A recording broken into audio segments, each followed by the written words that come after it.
Welcome to today's video. In this video, I will show you the secrets of growing lots of big tomatoes from seeds to harvest. I will show you how I plant tomatoes at my kitchen garden with seeds from ripe tomatoes.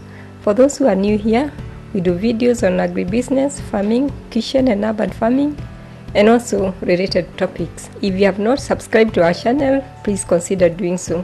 We will appreciate it. Thank you. So we are going to cover the following topics. 1. Introduction and market research, categories and types of tomatoes, tomato varieties, how to put seeds on the seedbed, the soil, compost and fertilizer, weeds and mulching, pests and diseases, pruning and stocking, and also harvesting and delivery to the market. So let's get into it. What is a tomato? I believe most people know what a tomato is. It is a fruit that is considered a vegetable by nutritionists. They are eaten when they turn red. The first thing that you want to consider before planting your tomatoes is the reason why you want to grow them. Are they for home consumption or are they for making a profit? If they are for making a profit, then you need to do some market research where you have to find out where you're going to market them when they are ready. You will need to make a plan and budget and also have an estimate of how much you're going to need along the way. For home consumption, you will need some containers or growing bag or maybe a raised bed, whichever you choose. You'll also need some soil, compost, manure or fertilizer. You're also going to need some seeds, and this you can buy from your local store or you can buy from people who grow the seedlings. These are usually people who are certified plant raisers. For the containers, you may need another small container where you're going to put the seeds and then a bigger one where you're going to transplant them. These you may use a 5-gallon container, big enough for root growth. For commercial purposes, you will need to prepare the land and soil and compost and also manure well in advance. Since I do organic, I usually use a mix of soil and compost for my tomatoes, and later on I will add organic fertilizer. The compost is a mixture of cow manure, goat manure, chicken manure, dry leaves, and you can also add some kitchen scraps. I add these at the ratio of 1:2 compost to soil. You will also need to do a soil test so that you can know what nutrients you need to add to your soil. You also have to ensure that you have good supply of water because tomatoes will need a lot of water during the growing season. You also need to consider the size of your farm so that if you're buying seeds from a seedling raiser, they are enough for that purpose. You also need to consider if you are growing them in a greenhouse or open field because some varieties do well only in greenhouses. Before we continue, let me show you how I plant tomatoes in my kitchen gardens, where I get the seeds from ripe tomatoes. I cut the tomatoes into halves, remove the seeds, put them in a sieve and wash them. Categories of tomatoes. Tomatoes fall into 2 categories, determinant and indeterminate tomatoes. This is always indicated in the seed packet and refer to the growth habit of a tomato plant.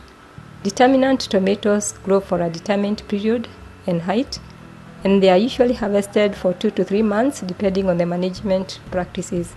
They also tend to flower almost at the same period. Indeterminate tomatoes will keep growing and producing flowers and fruits until something kills them, maybe bad weather, frost, sometimes pests, or even diseases. The harvest continues for 7 or even 9 months, depending on how well you take care of your plant. It also depends on what variety you have planted. After that, I put them outside in the sun for 1 day to dry. Then I prepare the soil in a small container, put the seeds and cover them with loose soil. When they sprout, I select the ones that are looking healthy and plant them in a cup, and after 1 month I transplant them to a bigger container or my raised bed. You can also put the seedlings into a larger container or seed tray, then just transplant them when they are 1 month old. I usually do not use fertilizer on my seedbed. Always ensure the container has holes at the bottom. Types of tomatoes. There are 2 types of tomatoes: hybrid, also referred to as F1, and open pollinated, also called Helm. This is usually indicated on the packets too. The hybrid seeds have superior qualities since they are resistant to particular diseases, and some tend to mature faster, maybe in 60 or even 75 days. Most of the seeds that are in the stores today are hybrid. Tomato varieties. There are very many tomato varieties, and the type to grow depends on your locality. Some are suited for open field, while others do better in greenhouse.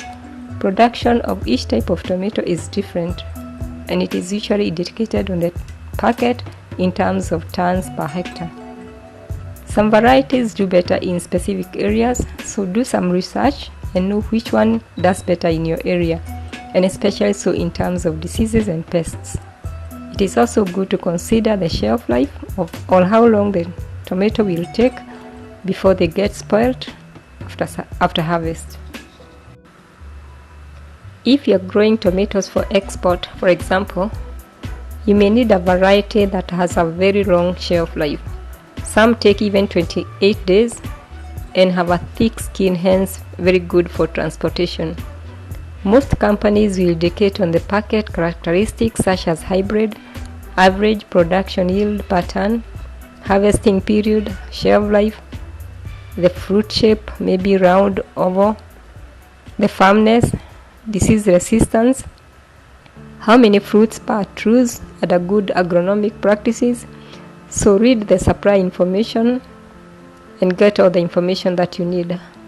I have tried very many varieties, but a variety called Eden F1 is one that I have found to be very good.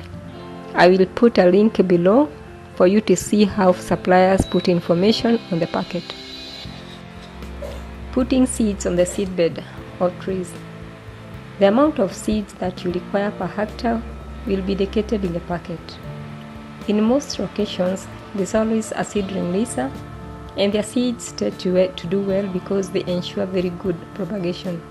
So you may consider purchasing the seedlings from them. If you decide to do your own seedbed, you may need some trays depending on how many plants you want, or you can put them directly on the ground in a nursery or a raised bed on the number of days that are indicated by the supplier. Ensure you cover the seeds with some soil and do not put them too deep, otherwise they may not germinate. They need good draining soil and air to germinate well. Also ensure that you water them regularly, at least in the morning and in the evening, but again this depends on your location and the weather condition. You may also need to cover the seedbed with some mulch until they start sprouting, and this is when you see the seedlings starting to appear. Transplanting. I usually transplant my seedlings after 30 days. I do 30 centimeters apart and 1 meter between rows.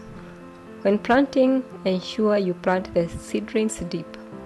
I start to harden my seedlings a week earlier, and this means reducing the watering so that when I transplant, they are able to withstand the hard conditions. I water the plants twice every day until the seedlings adapt to the environment. Drip irrigation is the best way to water for big farms.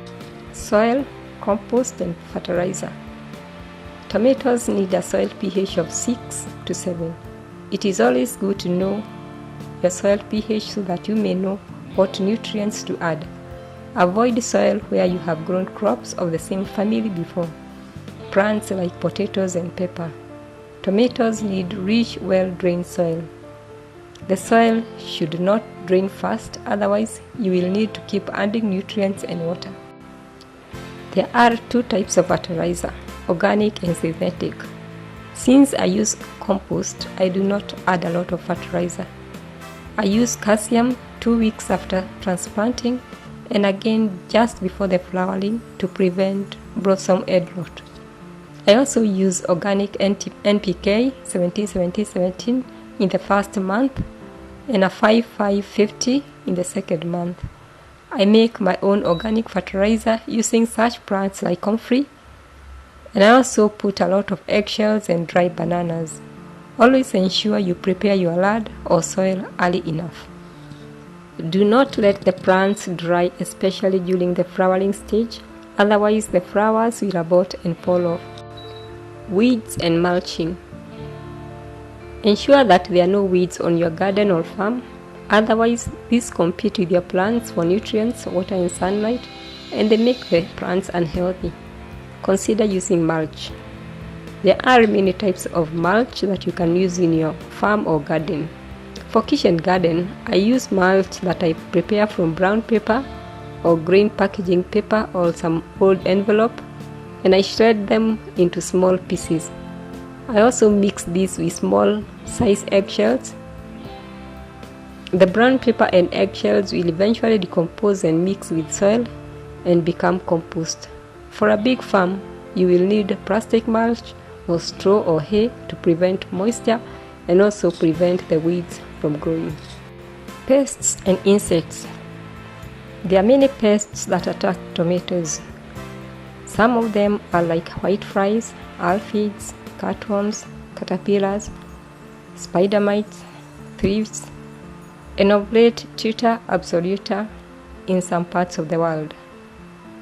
There are also slugs and snails and birds that can also attack your tomatoes. There are many other pests, and this depends on your location. Control. The secret is to start spraying your tomatoes early for prevention.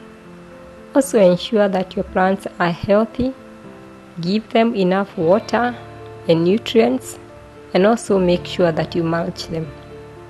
I usually prepare a mixture of aloe vera, marigold and hot pepper and water. This repels the pests. Another mixture you can make is garlic, hot pepper, onion and water.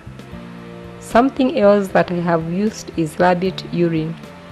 The smell has repelled some insects, but ensure that you do not use this during pollination because the bees will also keep away. Rabbit urine is also a good organic fertilizer. Diseases. Tomatoes can be attacked by very many diseases depending on your location. These can be fungal, viral or bacteria, and they are influenced by very many factors such as weed, temperature, humidity, the variety, the resistance, the overall plant health, among other things. Some of the diseases are like the yellow leaf curl virus, the mosaic virus, the grey leaf spot, fusary milt, and many others. One of the most common in tomatoes is the blossom head rot that comes because the plant is not able to intake calcium. Make sure that you add calcium at least twice during the growing season. Another way to control diseases is to ensure that your soil dries well before planting time. The heat kills most of the diseases. You can also use some organic solutions. One of them is neem oil, which you can use 1 or 2 tablespoons to 3 liters of water. You spray early in the morning because during the day you need the bees to pollinate your flowers. You'll need the bees to pollinate your flowers. Some of the diseases are transmitted by pests, so make sure that you keep them in control. Pruning. It is necessary to prune your tomatoes to ensure you get more fruits. This means thinning the plant by removing the suckers and also removing the leaves that may touch the soil. There is need to have good air circulation for each plant. It is important to stake your plant, especially when the fruits start forming. The first blossom appears about 5 to 6 weeks after transplant, and you need to stake before the flowers start coming out. Staking ensures the plant remains strong on the ground. Ensure you put the stake firmly on the soil for good support. Use strings or wire that will not damage the stem. You can also use a cage. Harvesting. Harvest your tomatoes when they turn red. Green tomatoes can be poisonous. You need to get them to the market after harvesting. The shelf life of any tomato after harvesting is indicated on the seed container. Package them in a way that they do not get damaged during transportation. Wooden boxes are good. So the secrets to growing lots of big healthy tomatoes are: choose a good variety, use well and good draining soil, add compost or rich manure, water well, control the pests and diseases, stake and prune depending on the type of tomato, harvest when the fruit ripens, and use good boxes when transporting.